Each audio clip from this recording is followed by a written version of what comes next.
Puji nama Tuhan. Shalom Bapak Ibu Saudara. Shalom. Apa kabarnya pada pagi siang hari ini?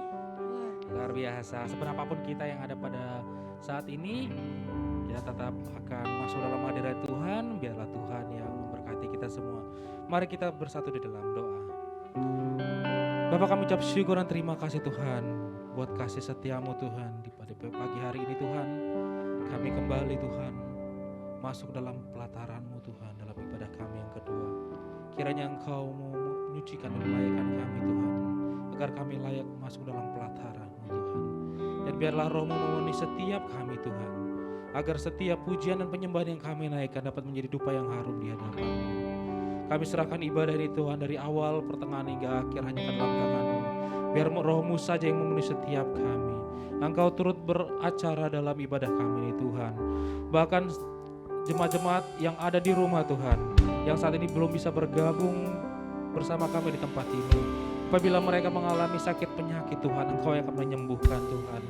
Mereka yang mengalami beban berat Tuhan, Engkau mengangkat bebannya. Bahkan mereka yang tidak mempunyai harapan, Engkau dapat memberikan pengharapan yang baru. Karena kami yakin dan percaya saat kami ada di dalam Engkau, Engkau akan menjaga kami. Terima kasih Tuhan, hanya di dalam nama-Mu yang kudus kami ucap syukur dan berdoa. Haleluya. Amin. Segala puji dan syukur hanya bagi-Mu Tuhan. Kami mau menaikkannya hanya pada-Mu.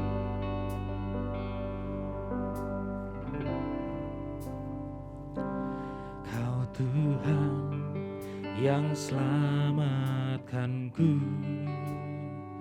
Terima kasih Yesus. Kau Tuhan yang pulihkanku. Terima kasih.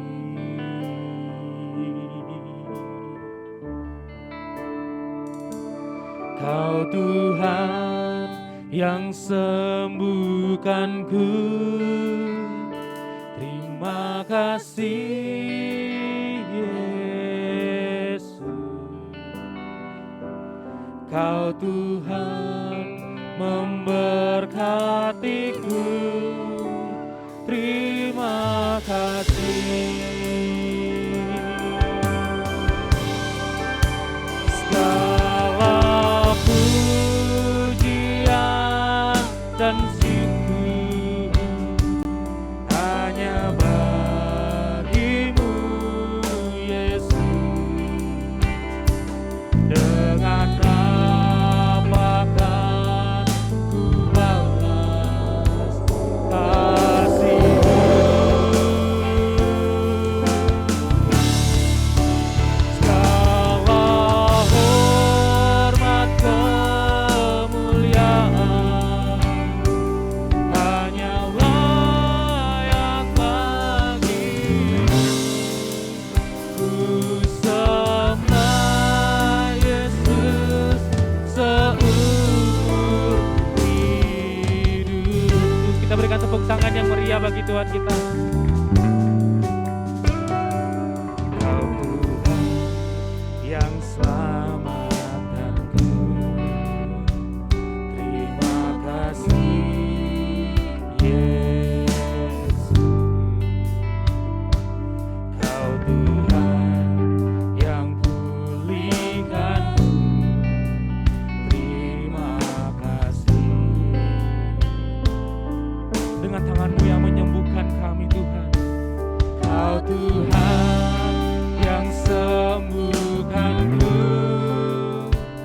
Terima kasih Yesus. Kau Tuhan memberkatiku. Terima kasih.